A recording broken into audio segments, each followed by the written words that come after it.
महाराष्ट्रातील ऊस उत्पादक शेतकऱ्याला यावर्षी ऊसाच्या कांडेला सोन्याचा भाव मिळणार आहे, परंतु सरकारला शेतकऱ्याचा ऊस भंगाराच्या भावात खरेदी करायचा आहे आणि म्हणून सहकार विभागानं, सहकार आयुक्त कार्यालयानं कर्नाटकामध्ये शेतकऱ्याला ऊस घालण्यासाठी मनाई केलेली आहे, बंदी घातलेली आहे।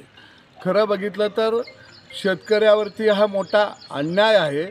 आमच्या बापानं आम्ही लेकरा बाळांनी कष्ट करून पिकवलेला ऊस साखर कारखान्याला द्यावा का कर्नाटकाला द्यावा का गुजरातला द्यावा याचा अधिकार शेतकऱ्याला आहे, परंतु दोन पैसे शेतकऱ्याला मिळायला लागलं की सरकारच्या पोटात दुखायला लागतंय।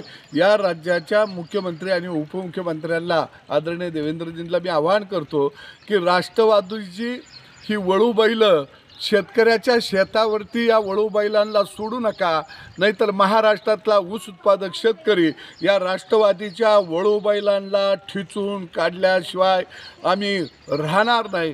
कारण पुण्याचं सहकार आयुक्त कार्यालय हे शेतकऱ्यांना, ऊस उत्पादकांना लुटण्याचं कोठार आहे। हे साखर आयुक्त कार्यालयसुद्धा आम्ही जाळून टाकू, कारण जर तुम्ही आमचं खळं लुटणार असाल तर। आणि म्हणून लवकरात लवकर हा आदेश मागे घ्यावा ही विनंती मी राज्याचे मुख्यमंत्री आणि उपमुख्यमंत्र्यांना करत आहे, नाहीतर महाराष्ट्रातला ऊस उत्पादक शेतकरी या गळीत हंगामामध्ये रस्त्यावर तर उतरेल, पण आम्ही कर्नाटकामध्ये वाजत गाजत ऊस घेऊन जाऊ, बघू आम्हाला कोण अडवायला येतंय।